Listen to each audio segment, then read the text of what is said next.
Hello and welcome to Tome Travellers, a read-along book club podcast. I'm Cara. I'm Lisa. I'm Becks. And this week, we're in Texas. Yeehaw! So as this is our first episode, it seems like a good idea to explain ourselves. First of all, how we met. I met Lisa many moons ago when she played my mother in Romeo and Juliet, despite being only 15 months older than me.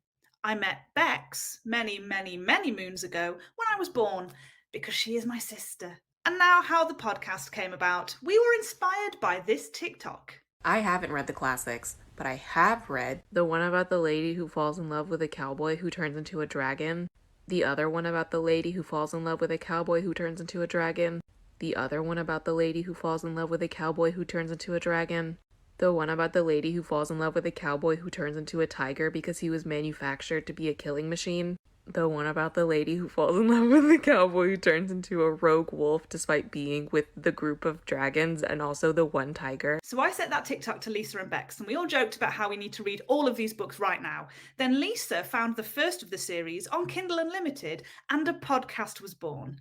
This week we're reading Cowboy Dragon by Terry Bolryder, chapters 1 to 9. And a quick summary, we get to know the main players, learn a bit about the ranch, have a trip into town, and there is some kissing.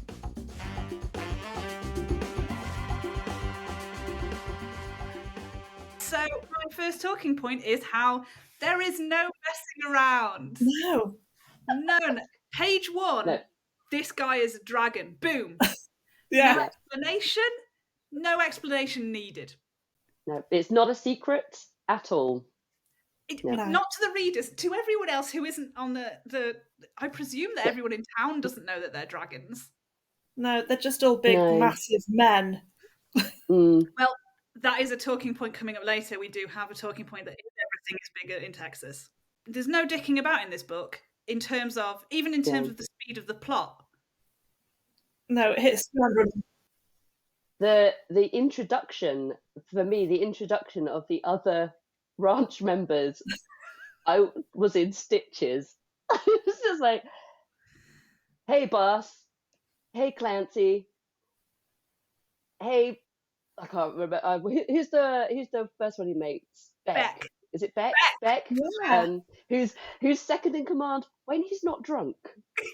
Very a very important piece of information right there. When he's not drunk, which suggests he is almost constantly drunk whilst walking around with 8 hay bales under his arms. Yes. I wonder if he flies drunk as a dragon. Oh! Yeah. Interesting. How does the local police deal with this situation? Yeah, has he been caught, like, stuck in a tree or something, and had to explain that one? That is how it works. I think when we first meet Beck, the first thing that we are told is that he is carrying 2 bales of hay that a normal person couldn't carry. And I was like, oh, 2 bales of hay in each hand. Yes! In each hand. In his massive Texas dragon hand. Yeah. And so I was like, I wrote a note going, there's something going on here. Do you think he's also a dragon? Next sentence, he's a dragon. Yes! Just immediately. And then Clancy, dragon. Dallas. A fancy dragon. Clancy is described as too good looking, like for being on the ranch. Like you can't be both hot and secluded. Do you think at the entrance to the ranch there's like a scale, and it's like, from like fuck ugly to way too handsome, I'm so sorry, you can't come in, and yeah, that's where it cuts off. Clancy must be like just below that level to be allowed in. Yeah. I think just to jump ahead a bit, when we meet Marion and she sees everyone on the ranch, there is a point where she goes, what kind of ranch is this? And I was like, it's a sexy ranch. Yeah. No one in this is below model worthy. They're obviously all over model worthy, because they are better than everybody else. Yeah. Yes. And then we've got Reno, who is the wolf. I felt sorry for him. It's like, he came out to offer some information about the tractor, and he was immediately shot down. I thought that was very rude. Yeah. He does seem like the odd one out. somewhat. And I think Harrison, who is the main dragon for this book. Sorry, not just Harrison, but Harrison Drago, Mr. Drago. Yeah. I'm like, okay, so your surname is basically dragon. Like nobody's okay, cool. Well, we don't know what Reno and Dallas, we don't know what their surnames are. So I think if Harrison is Drago and he's just dragon without the N, is Dallas, who is a tiger, TJ or something. and Reno is a wolf, so he's like Rex. Wall. Yeah. Or Reno Lupin. Wall. Yeah, Lupin. Obviously he's Lupin or Lupo. Yeah. But Harrison says something about like not trusting people, but I think Reno's been there for like 2 years or something. Yeah. How long does it take? It's a very long process. It is, because dragons live a very long time, so it takes them a very it's all different. Yeah, they That's are. true. Maybe we need to put ourselves into the dragon timescale mindset. I mean, they are immortal, I think, or at least Harrison is. There is a mention of immortality. Yeah. So 2 years is nothing to him. Yeah. That's like a couple of hours. Yeah, I remember hearing something about how the timescale works in Lord of the Rings, and so for everyone else, they go on this massive journey, and for Legolas, he just has one extraordinary long weekend.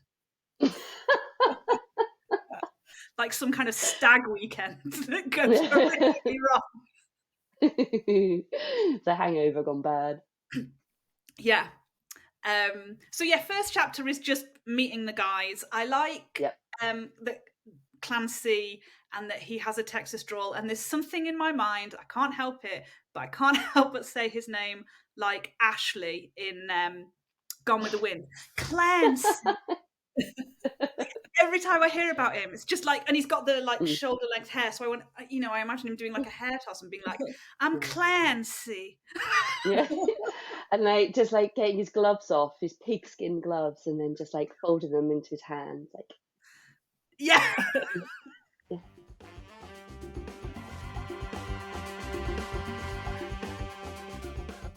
Okay, let's go on to the next talking point, which is the second chapter, when we meet Marion, who is our female lead.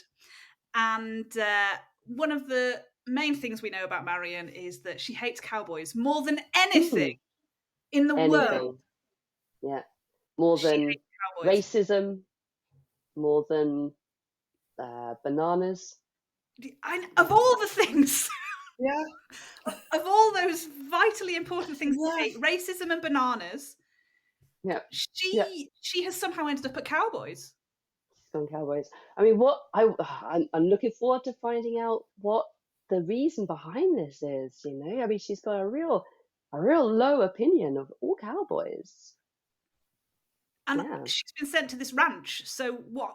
Who was she expecting to find?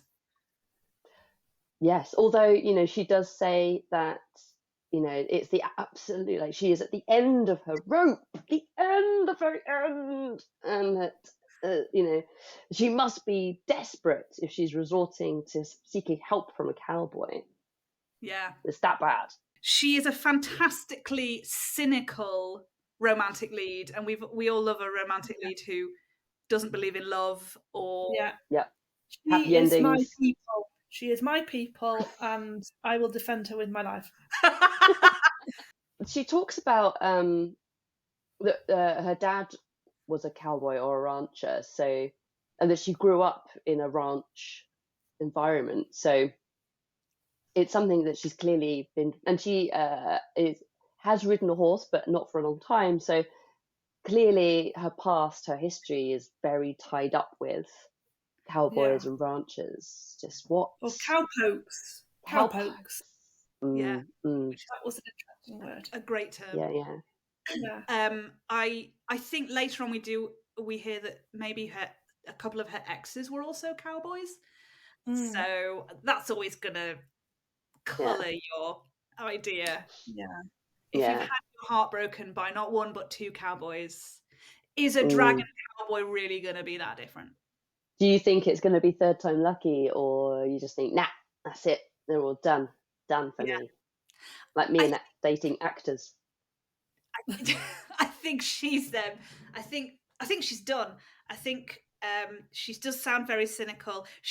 There's a line about her which says that she's still young enough to believe in good men and happy endings, but harsh reality has taught her that neither of those things exist. Young enough to still believe in those things, does that suggest that there's some kind of age limit at which point you will naturally just stop believing in that anyway? Yeah, that seems a bit sad. Like 13. I don't know. What do we think the cutoff point is for that? Oh, don't know. I still have a little bit of hope. Maybe. You sound really hopeful about having hope. Yeah. The first thing we see with Marion is that her car has broken down on a road going to nowhere, and she is attacked by coyotes. And what does Marion do? Pick up a stick. She gets a stick. But the first thing she does is she says, "Shoo, get out of here." Pack of ravenous coyotes. Well, it obviously didn't work because they didn't get out of there. No. But she did grab a stick. Now, this is something for Everything is Bigger in Texas. It says she looked around for a stick and grabbed the biggest one she could reach. But the stick, though it would have made a perfect spit for roasting marshmallows, continues on. So everything is not bigger in Texas. No. When you need a stick to spear a coyote, there is not one to be found. No. Everything else is bigger in Texas, but just not sticks. Yeah. Everything except the things you need, because later on she talks about like Harrison trying to like sitting in a chair in his own kitchen, and she notices that like the chair is like none of the furniture seems to fit him, and I'm like, oh, so again, everything is not bigger in Texas. No, you'd think like after all these years of living at that ranch, they'd have like made custom built furniture so that at least he was comfortable in his armchair. Yeah, I don't know how. It doesn't seem like comfort is very important to these people. Well, he's a dragon, so it's obviously not important. Did you know that he's a dragon? Is he a dragon? Yeah, I don't think that came across. One thing I did enjoy very much when she first meets Harrison is him shouting something like, "Scram, you damn varmints." Now, I'm not going to do the accent, but you have to say it in the accent. But I was like, oh, they actually say that? I thought that was like something out of a Looney Tunes cartoon. Looney Tunes. No? Who's the guy with the The big hat? Yeah. Oh, Yosemite Sam. Yosemite Sam. Yeah. It was like, oh, I'm sorry. It's just suddenly really not at all sexy. Not at all sexy. You've ruined it. However, it does say when he shouts that, he has a powerful masculine voice, even more commanding than the gunshot, because he fires a gun in the air. And I just wrote by that, fit. It's just, his voice is more powerful than a gunshot. What more could a horny woman want? Yeah. I mean, to be shot by his voice. Yeah. Oh God, you make me think of guns. How sexy! that is sexy in Texas. Oh yeah, that's true. That is true. Yeah. He's then described as being pure male, which I thought was kind of interesting. Yeah, that's. I mean, and this book isn't terribly old. It's sort of 2020 or something. So in these times of gender fluidity, what is pure male? I mean, we know what it is. It is a dragon. Yeah. According to the book, pure male is rippling muscle from head to toe, with a face as beautiful as an angel and a body built for sinning. Yeah. Mm-hmm. I mean, that conjures up quite an interesting picture, really. I'm not sure I'm enjoying it. To be honest. It's going to look like he's got snakes under his skin with all of his every single muscle rippling. But then an angelic face. I mean, that's just weird. I mean, I can't help but picture those like chubby baby Jesuses, you know, in the sort of pre-Raphaelite art or whenever it was, you know. Like, oh my God, those baby Jesuses, they always look like they're like a man of about 40 years old. Like that's the face that they give this poor baby. Like what? I don't. But they do, and So a weird. number of them do actually have six packs. I'm going to find a picture. I'm going to put it in. I'm going to put it in here because this is what this guy looks like. He looks like a ripped baby Jesus. That's not weird at all. That's not weird at all. I like how his shirt is conveniently open enough to reveal all of this. If the wind catches it, to reveal a little bit more rippling ab. Yeah, I did highlight one of those moments. Another breeze caught his open shirt, and Marion had to will her eyes not to look at his partially exposed chest. Not the partially exposed chest. Oh God! Yeah, it's the sexiest thing for all women. Is a partially. He's still my vagina. Oh God! Yeah, it's fanny flushes all round. Oh dear. So yes, so they do not get off to a great start. They are both very antagonistic towards each other. She hates cowboys, he hates humans. It's the whole thing. But he says, she's like, I want to go to, you need to take me to Harrison. And he says, fine, I'll take you to Harrison. Just over the page, she says, so you're going to take me to Harrison? And he says, I have to find out whether you're worthy of talking to him. And I'm like, you just said you were going to take her.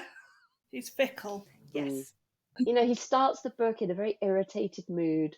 Perhaps he's just overcome by his irritation.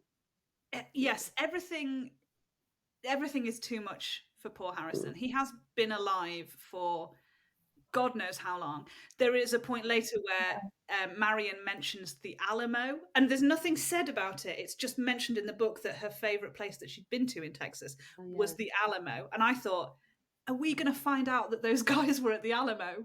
Yeah, probably. I'd say the pulling her up onto the horse was, yeah. Yeah, and I think his horse is bigger than normal horses, and he is somehow bigger than the horse. I did wonder about that. How is he riding that horse? Yeah. And if he's pulling her up onto the horse, how is he not wrenching her arm out of her socket, was my other thought. Yeah. And also, like, you've got to, like, twist the person to get them to sit behind you. Like, it was very confusing. I don't really understand how that works. The physics of it are a bit beyond me, I'll be honest. No. Yeah, because she's not even stepping on something. She hasn't got like a stirrup to put her foot into to hoist herself up. So she's just dangling, and he just just flips her onto the horse. It's one of those points in books where I've seen TikToks about it, and I don't know if you do it, where they go, oh, she bit her top lip, and you sit there reading the book going,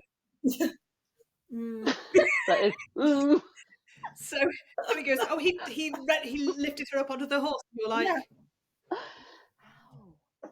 yeah, that's exactly what it was. Like, how? What? She'd have to have put one foot on his foot, and then on his foot, and then like swung her leg over. But that's not explained. That's not described. It's just that he just skipped over. Yeah. Flings her up with one arm. Clearly, Terry Bolryder is giving us, the reader, some credit here that we can put 2 and 2 together and come up with 4.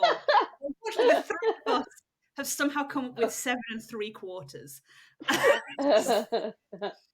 Because we aren't around dragon cowboys and massive Texan horses, so because also later on we do discover that she is a curvy girl. It is often mentioned that she has curves. There's an awful moment where she is offered a sandwich and she's thinking of saying no because earlier in the day she had half a pack of Cheetos, and isn't it always good to skip a meal when you're a curvy girl? And I was like, no, it deserves nourishment. Eat that damn sandwich. So she's curvy, we know this much, but then later on in the book we find out that she also has a tiny body. I was thinking Jessica Rabbit type of curvy. Yeah, well, I was thinking she's, she's hourglass. Yeah. But she's 4'10". She's gonna look ridiculous next to Harrison. If he's like 9 foot tall and she's 4 foot. She's gonna come up to his knee. Again, he's on a tall horse. He himself is very tall. She's 4'10". The lifting of her onto the horse. How did he even reach down to pick her up? Perhaps he's got abnormally long arms. He looks like Mr. Everything's Tickle. bigger in Texas, and he's got like Mr. which is that the Mr. Man with Mr. Tickle. Mr. Tickle. Yeah. I'm now having completely different pictures of these people in my head. I don't know if I can carry on reading it. This is going to ruin it when we get to the really spicy stuff later. Yeah, because now I'm just going to see Mr. Tickle and a tiny girl. Baby Jesus with the six-pack with Mr. Tickle arms. Come here, little girl.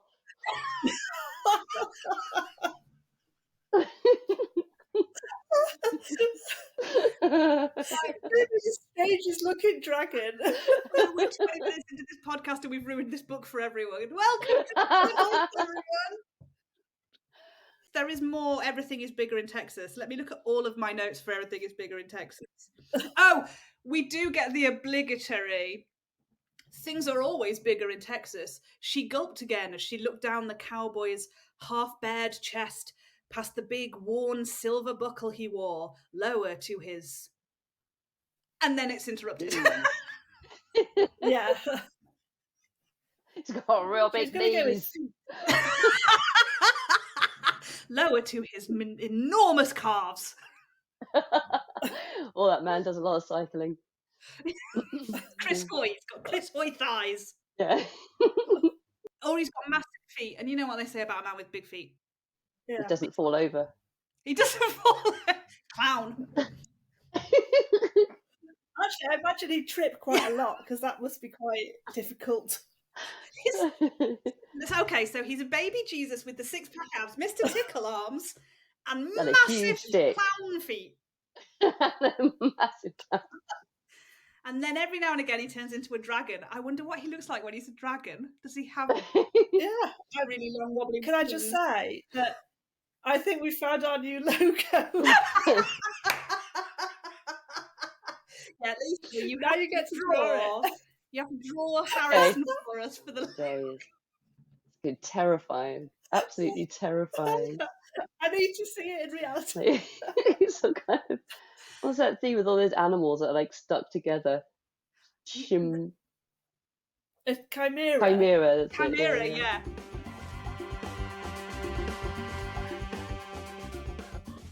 This is Lisa's favourite topic.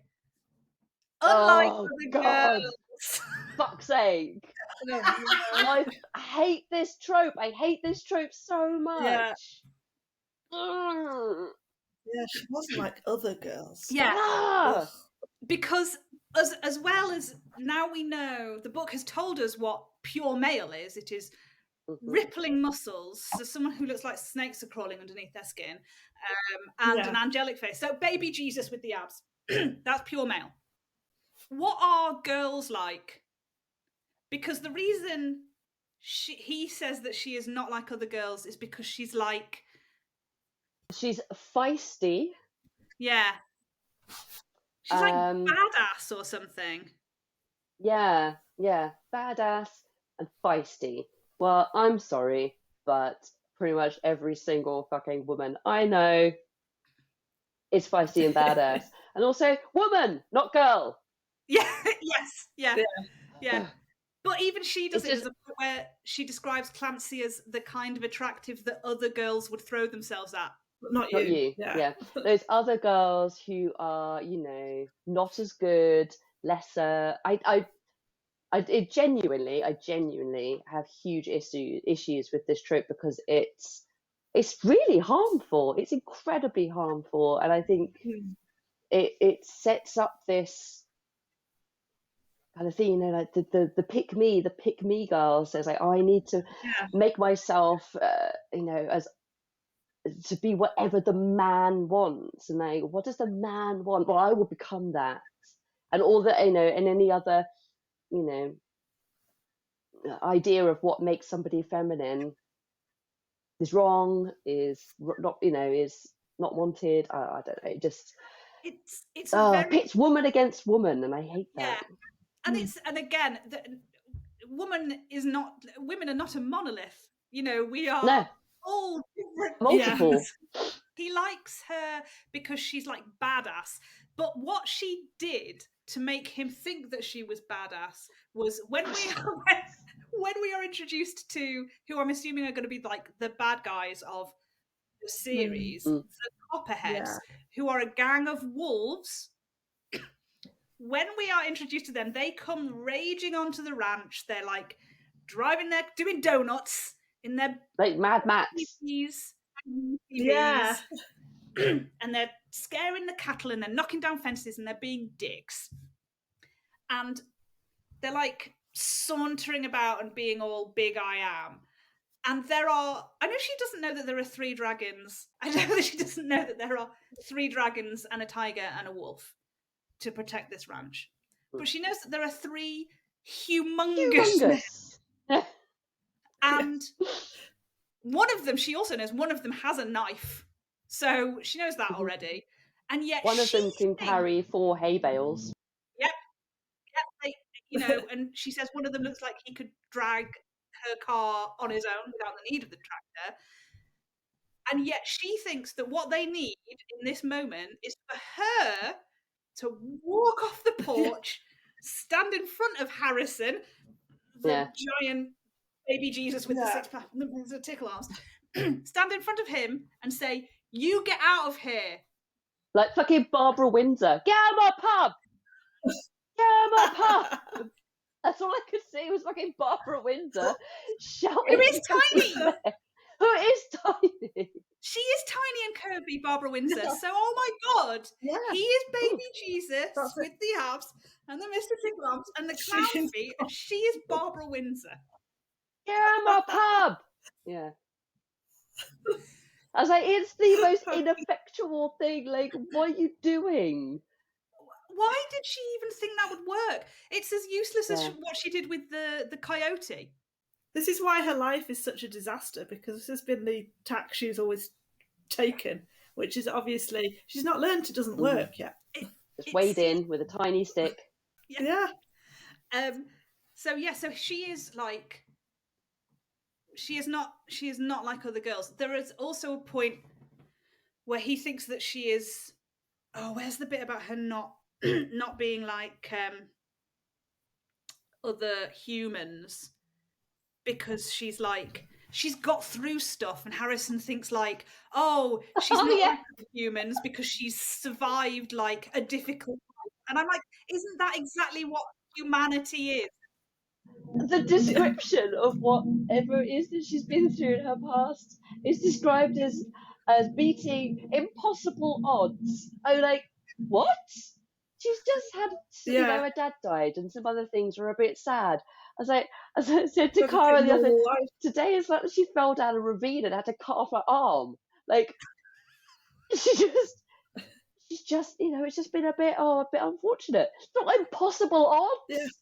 No. What the fuck? She grew up like her dad, her mum died, and her dad chose between earning enough money for them or being a single dad. He couldn't do both because of the kind of work that he did as a cowboy. So he sent her to live with her aunt. Now, her aunt is described as lovely but tired. Those are her difficult conditions. She grew up with a tired parent figure. That's just reality, isn't it? It's just life. You find me a parental figure who isn't knackered. Yeah. Does she just need constant entertainment? Like, come on, constant, on. Yeah. Why are you so tired all the time, R2? Why? It's just, my life. see her. I kind of see her going to her aunt, and her aunt has maybe already raised like 4 kids, and she thought it was finally over. And then another one turns up, and she's like, I can't just. I'm so tired. It's not even hers. It's Yeah. not even hers. Yeah. You've got this one now. Congratulations. And yet somehow, you know, these hardships have touched the hearts of all of them, all of the ranchers. By the end of the week, she's only been there 1 week. 1 week. Yeah. There is. And yet they are also protective of her. There is an awful moment at the end, you know, about this. When she's told the two, she's out building a fence with Becks and Clancy. Well, they're building the fence and she's driving the tractor. No, she's being taught how to drive the tractor. She's been taught. She can't even do that. And they stop for lunch, and she tells them this story, the story of her terrible, tragic, difficult upbringing with her dad, auntie, and they both cry. One of them says, I've heard a lot of stories in my time, and that's the saddest, sweetest story I've ever heard. You're a dragon who can burn people to a crisp, and you think this is the saddest. And also, they're basically immortal. Like, they've had how many stories over the years? I'm sure down sight, a lot of them were considerably sadder than that. They literally... Yeah, they obviously don't get off the ranch much, you know, to have not... Yeah, I mean, they can't know much about humans, despite how much time they must have spent with them. No. Except Harrison says that he never keeps humans around for long, because just a couple of months. To them and then they die, so... Like a pet. Yeah. Yeah. Yes! Oh my god! Yeah. They're just their pets! It's just like, oh, that's another goldfish I got as much down the loo. He's got like a little human cemetery out the back, like a pet cemetery. Just like, oh, that was Derek. No, he was a good one. I liked him. He was lovely. He would sit on my lap and everything. The humans, each human turns up to the ranch and they're like, I need a place to stay and work. And they're like, great, what's your name? And they're like, I'm Bob. And they're like, no, you're not. You're Fluffy. They all get new animal names. He doesn't like having humans around because they don't last long. No. But they tamed the Wild West. These guys must have seen some shit. And yet her story about her tired aunt. Yeah. I mean, they genuinely were the Alamo. I mean, oh my God. It was so long ago they've forgotten it. And it seems like a distant, hazy memory. The other thing we do discover about Marion is that her surname is West. And all I can think is that she's the untamed Wild West. Oh, God. And Harrison... that hadn't even crossed my mind. Harrison yes. is going to tame her with his Mr. Tickle Arms. Oh, yeah, you're right. You're right. Oh, I've ruined it for you.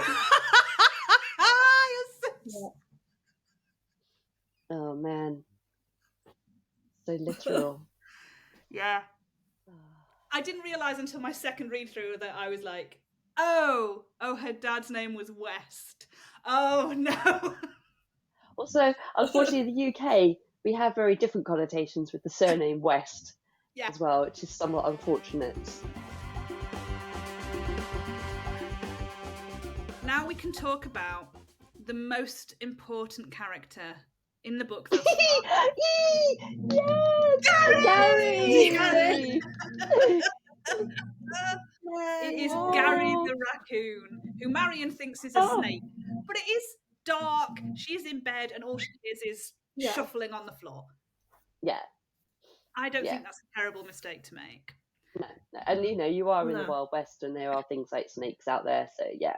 And then Harrison comes in and picks it up, and he's like, "You can't even tell the difference between a snake and a raccoon." And you're like, "Well, I couldn't see it." So yeah.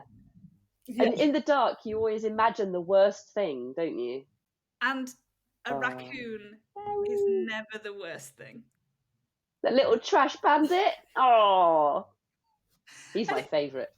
And he is so angry to be caught. Yeah. He's like, one point, he seems eternally pissed off. He's scrabbling trying to get something out of her drawers or something. Not her drawers, her drawers. Chest of drawers. Her chest of drawers. And then Harrison picks him up and he just like slumps over in his arms. like he's just lost the will to live. To be fair, that's what my cat does when I pick him up. He's like, "Oh, I don't like this. Make it stop." So we are hoping more Gary, please. More Gary. Lots more Gary. And we saw the 5 books in the series which are about the 5 guys: Harrison, Beck, Clancy, Reno, and Dallas. But we want a 6th book in the series which is about Gary, who we find out is a raccoon human shape. He's actually a man. Yeah. He just spends most of his time as a raccoon. Because, yes, obviously. And so we want a book about Gary the raccoon and his raccoon girlfriend, and then Gary every now and again turns into a human.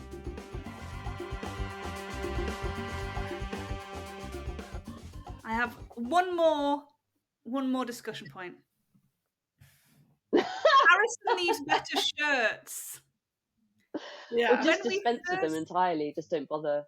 Yes. Or he needs to not wear them. Yeah. Because the first time we meet him, his shirt is partially unbuttoned. And then after he punches one of the copperheads when she's burst onto the scene to defend all of the massive men, and by being what was it, Lisa? Get out of my pub! Yeah. When she's done that, he decks a guy because the guy touches Marion, and he decks him, and through that action, his shirt opens a bit more, which seems like there's something wrong with the buttons. If doing that will open. He's just Velcro shirts. Maybe he's got, gigantic hands, and perhaps his buttons are normal sized buttons, so he really struggles to do them up because he's like big sausage hands. They're never done. Absolutely. So, it might be an accessibility problem, which I hadn't considered, because also later on when they briefly visit the town, and in chapter 9, just before we finish reading, there is kissing. Saucy. And during the kissing, his shirt becomes a little bit more undone. Just how many buttons are there on this shirt? I assume this is a different day. I assume it's a different shirt. Oh, sure. If it's a different shirt, again, and all he is doing is hugging her tiny, curvy Barbara Windsor body to him, whilst kissing with tongues. Thank you, Eddie Izzard. And rubbing her against his body in some way that undoes the buttons on it. Just dislodges the buttons. So, I imagine the kiss must be relatively violent. I just think his hands and his fingers are so big, he struggles to do up the teeny tiny buttons. So they're probably only halfway through the buttonhole anyway. So the slightest breeze, the slightest bit of wind will just whoop. Yeah, because they don't bother getting furniture that works for them. So why on earth would they have clothes that work for their size? They're not thinking straight. They're not really accepting their accessibility needs, and all he needs is one of those nifty little, the stick button thing, and you just pull it through. He just needs one of those. Let's wear a t-shirt. He could wear a t-shirt. Or maybe he wants to look smart. He wants to look, to live up to the ideal of the pure male. Yeah. I mean, I don't think that it's done up to, the top button. Well, it's not done up at all, is it? That's the problem. It would be especially hilarious if it had been done right up to the top button. And yes, somehow while kissing it, just got... Or maybe he just does it deliberately because he knows he's got amazing abs and an amazing chest, and he's quite happy for everyone to see it. Yeah, it seems more likely that while he was punching with one hand, he was definitely undoing buttons with the other, so that he could then... I need to show off my muscles whilst punching this man. Oh, that was such a hard hit. I hit him so hard my buttons fell off. Oh, the animal magnetism, the animal attraction. Yes. Yeah. And that actually made me think of the other thing I wanted to talk about, which is I don't know how much sort of supernatural smut you guys have read before.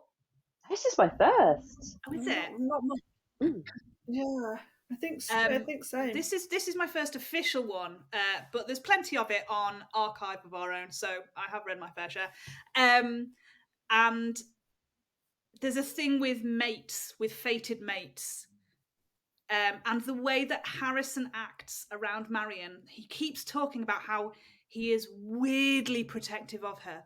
Like he doesn't understand what it is about her, but he can't bear the idea of other people touching her, and that just screams fated mates to me. That he is meant to be with her. It's not a very long book, so I don't know if we'll really get into that, but it's definitely like his dragon is calling for her. And every time he looks at her, he knows that she's trouble for him, but, disrupting his carefully ordered way of life, going about being irritable. Yeah, his carefully ordered way of life would probably get really dull after eternity. He does talk about how they all just want peace and quiet.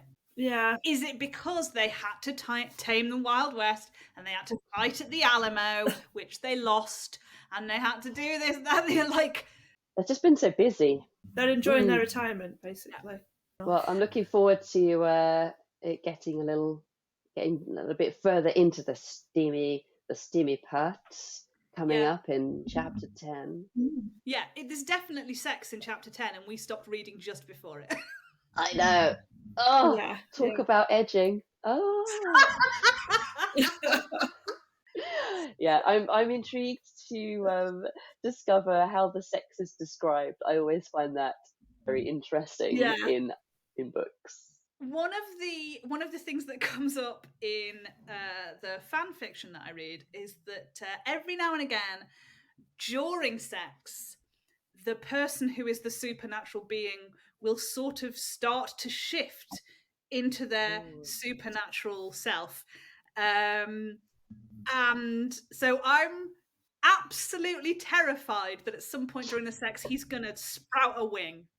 I was thinking more claws. Yeah, or claws are going to come out, or he's going to breathe a little bit of fire, or just a little bit. And to be fair, like when he's up here, that's bad enough. But what if he's... A quick way to get a wax. Yeah, that's what I was going to say. Yeah. She's like... Singe it all off. Yeah. She's like, I'll tell you how we can have the perfect relationship. I, with my tiny human hands, will do up your buttons, and you... you can rid me of my body hair.